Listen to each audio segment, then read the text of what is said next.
P T I نے Azad Kashmir election میں تشدد اور دھاندلی کا سہارا لیا، یہ کہنا ہے بلاول بھٹو کا، جنہوں نے یہ الزام عائد کیا اور کہا کہ الیکشن کمیشن انتخابی خلاف ورزیوں پر پی ٹی آئی کے خلاف کارروائی میں ناکام رہا۔ اس کے باوجود پیپلز پارٹی پہلے سے 3 نشستیں زیادہ لے کر اپوزیشن کی بڑی جماعت بنی۔ بلاول بھٹو نے مزید کہا کہ بہترین جدوجہد کرنے والے پیپلز پارٹی آزاد جموں کشمیر پر فخر ہے۔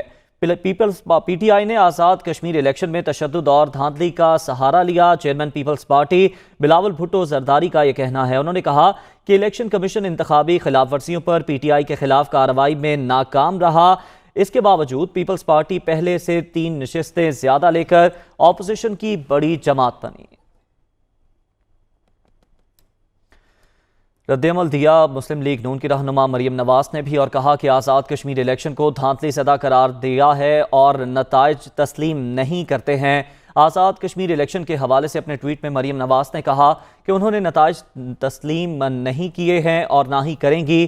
آئندہ کا لاہ عمل کیا ہوگا، جماعت جلد فیصلہ کرے گی۔ مریم نواز نے مزید کہا کہ ریاست اور طاقت کے تمام سینٹرز اور دھاندلی کا مقابلہ کرنا آسان نہیں تھا۔ نون لیگ نے بہت اچھا الیکشن لڑا ہے، سخت مقابلہ کیا ہے، کسی بھی منصفانہ الیکشن میں یہ نون لیگ کے سامنے کھڑے بھی نہیں ہو سکتے۔ آزاد کشمیر الیکشن سے مایوس نہیں، بہت ٹف ٹائم دیا۔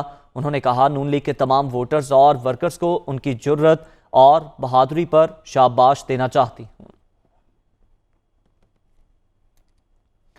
آزاد کشمیر میں کامیابی عام آدمی کے وزیر اعظم پر غیر متزلزل اعتماد کا اظہار ہے۔